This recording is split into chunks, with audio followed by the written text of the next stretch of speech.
All right, so welcome to this deep dive.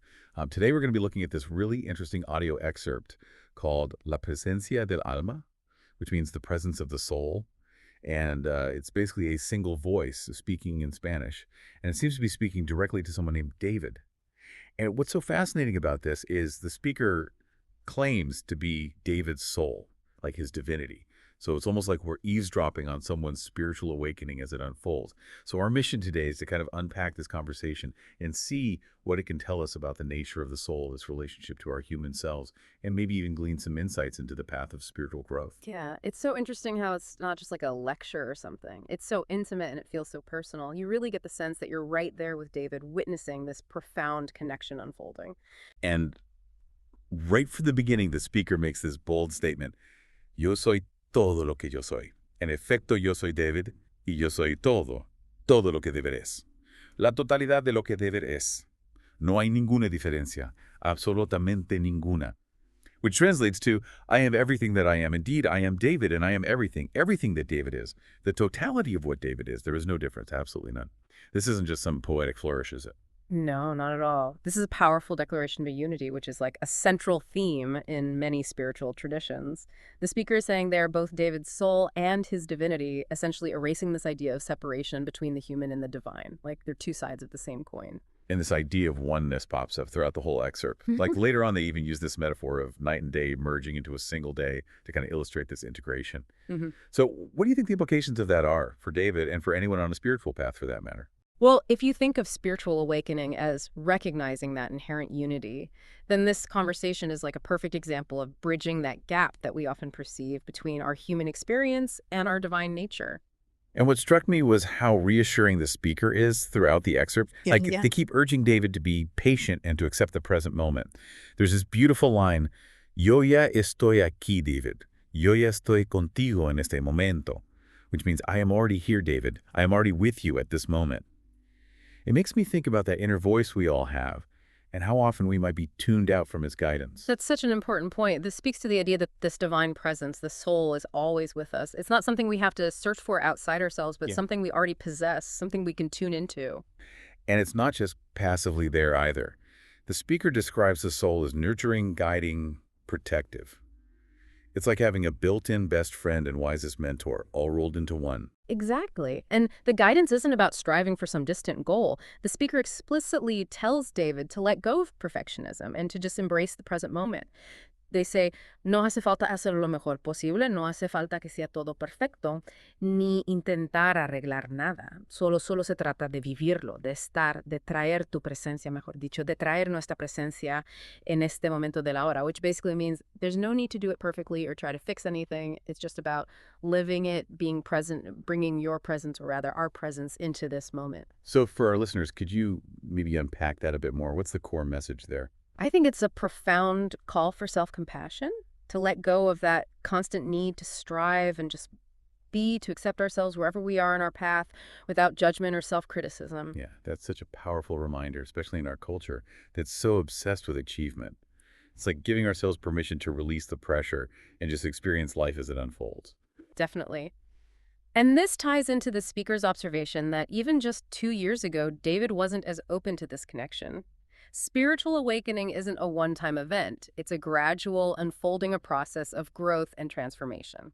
But it's not without its challenges. Hmm. The speaker does acknowledge David's lingering doubts, but instead of dismissing them, they frame them as a natural part of the journey. Almost like doubt isn't the enemy of spiritual growth, but a potential companion along the way.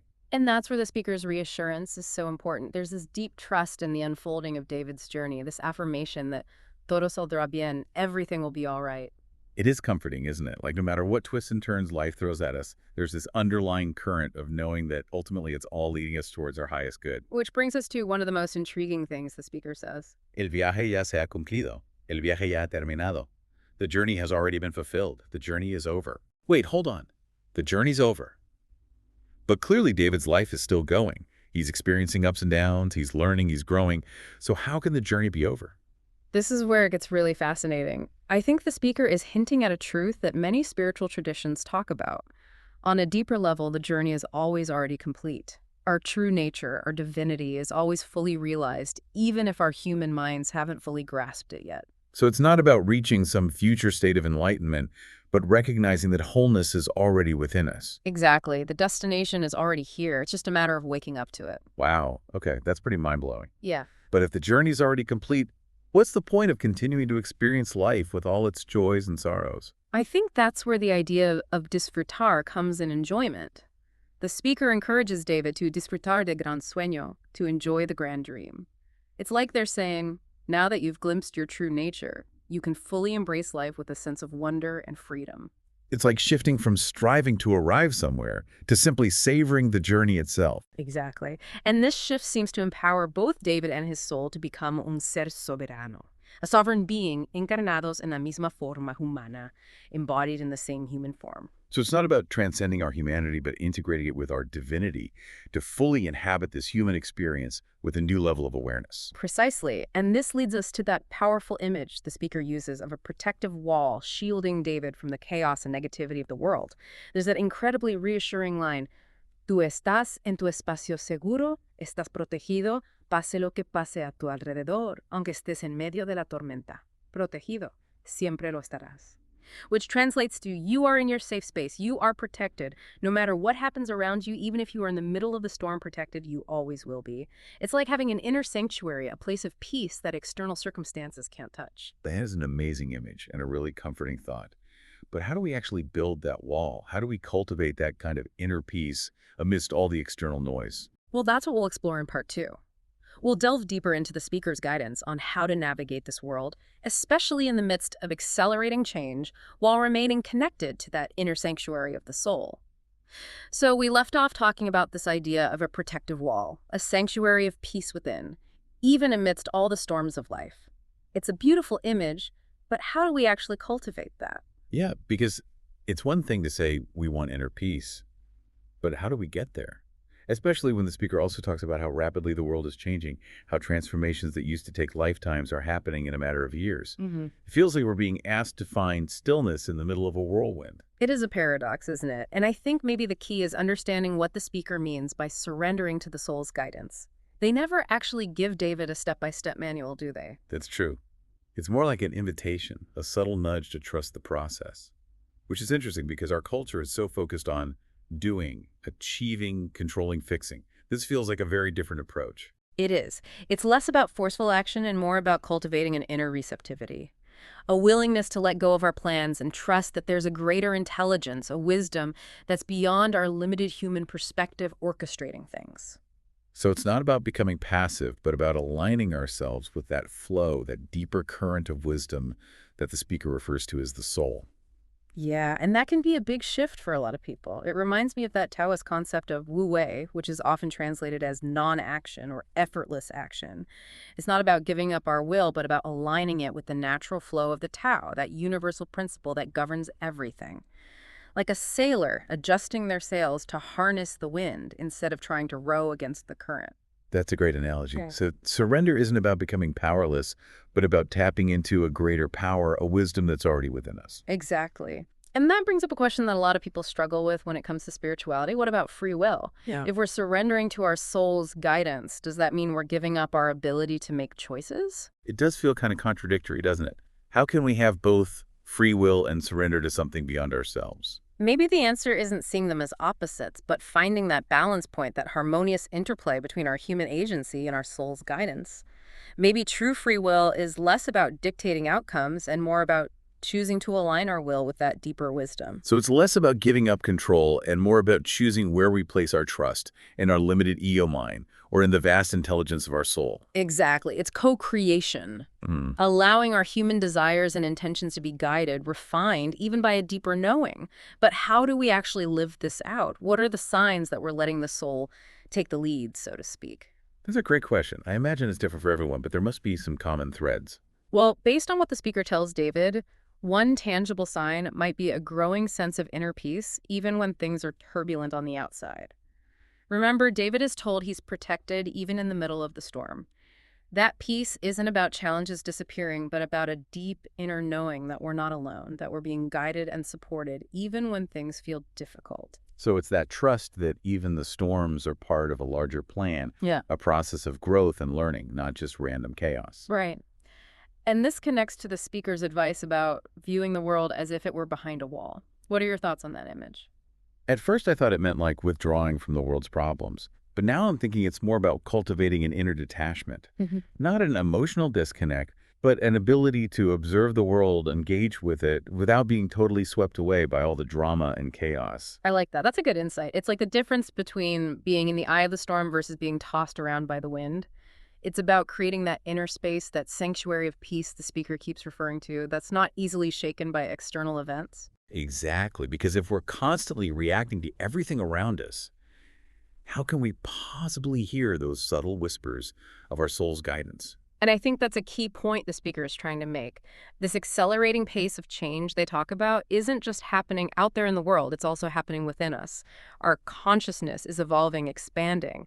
And to navigate this new terrain, we need a stronger connection to our inner compass, to that intuitive wisdom that can guide us through uncharted territory. So it's not just about surviving the change, but about thriving in it, about using this accelerated pace to propel our own spiritual growth. Well said. And I think that leads us to another fascinating piece of this conversation, the speaker's emphasis on the journey being complete, even though David is obviously still living his life. Mhm. What does that mean for us, for our understanding of spiritual awakening? What are we waking up to if the journey's already over? We'll explore those questions in our final segment. Welcome back. So we've been exploring this conversation between David and his soul and unpacking some really profound ideas about the nature of the soul, the power of surrender, and finding that inner peace. But as we wrap up, I'd love to get a bit more practical. Yeah, I agree. We've talked a lot about these concepts, but it's important to think about how we actually integrate them into our daily lives. If we each have this inner voice of wisdom, this guiding presence, how can we learn to listen to it more and trust its guidance? Exactly. Because it's one thing to talk about it, but it's a whole other thing to actually live it. Yeah. So where do we even begin? Well, the first thing to remember is that it's a journey, not a destination. Connecting with our inner wisdom is an ongoing process. It takes patience, consistency, and a willingness to experiment. See what works. So not a one-size-fits-all solution, but finding what resonates with each of us. Right. And there are many different paths. But if we look at what the speaker tells David, there are some clues. Remember how they emphasized being present, accepting the experience of the moment. That points to practices like meditation and mindfulness, quieting the mind to create space for that inner voice. It's like clearing the space for that inner wisdom to come through. Yes. And as we become more familiar with that stillness, we start to notice those subtle whispers of intuition, those nudges and insights that we might have missed before. We begin to tell the difference between the voice of our ego and the voice of our soul. And the more we listen, the more we trust. It's like a positive feedback loop. Exactly. Now, the speaker also mentioned disfrutar de gran sueño, enjoying the grand dream. This could be an invitation to pay attention to our actual dreams. They're full of symbolism and imagery that can point us towards deeper truths about ourselves. So our dreams could be another way our soul is trying to communicate. Absolutely. They give us direct access to our subconscious, which is often where that soul wisdom is most accessible. Even if we don't always understand them, just paying attention can make us more receptive to the soul's language. Another thing that stood out to me was the speaker emphasizing accepting our experience without trying to fix or change it. How does that fit in with trusting our soul's guidance? I think it speaks to the power of surrender, trusting that even those challenging experiences have a purpose. It's about letting go of control and letting life unfold, knowing that we're being guided even when we can't see the big picture.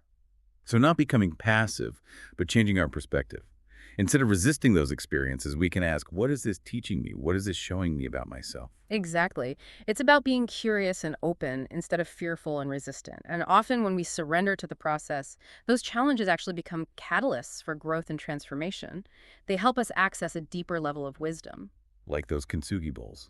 The cracks are filled with gold, making them even more beautiful and valuable. Perfect analogy. And lastly, don't forget the speaker's message about recognizing our own divinity, our inherent wholeness. They reassured David that he is everything he needs to be, that he is already divine. We can choose to believe that about ourselves, too. So much of our suffering comes from feeling separate, not good enough, not worthy. This feels like an antidote to that, affirming our own worthiness, our connection to something bigger. It is. It's about aligning ourselves with a deeper truth, a truth that the soul already knows.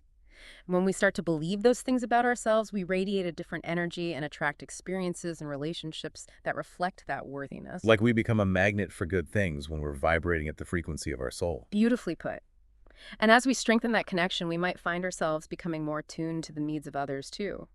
Remember how the speaker talked about being guided to the right experiences and the right people at the right time? This points to how interconnected we all are and how we can support each other on our journeys. So the more connected we are to our own soul, the more we can contribute to the well-being of everyone around us. Our individual awakening has a ripple effect. And maybe that's the most beautiful message of La Presencia del Alma, that we're not alone on this journey. We're all in this together. And by embracing our own divinity, our own wholeness, we contribute to the awakening of everyone. This conversation between David and his soul has given us so much to think about. The nature of the soul, the power of surrender, the importance of presence, and the practical things we can do to connect with our own inner wisdom. It's been great exploring these ideas with you. And as we wrap up, I want to leave you with the speaker's last words to David. You will never feel alone again, never again, because I am here with you, and I no longer look anywhere but by your side. I love you very much, my precious David. You are loved, you are guided, and you have everything you need to live a life filled with purpose, joy, and fulfillment. Trust your soul and let it guide you home.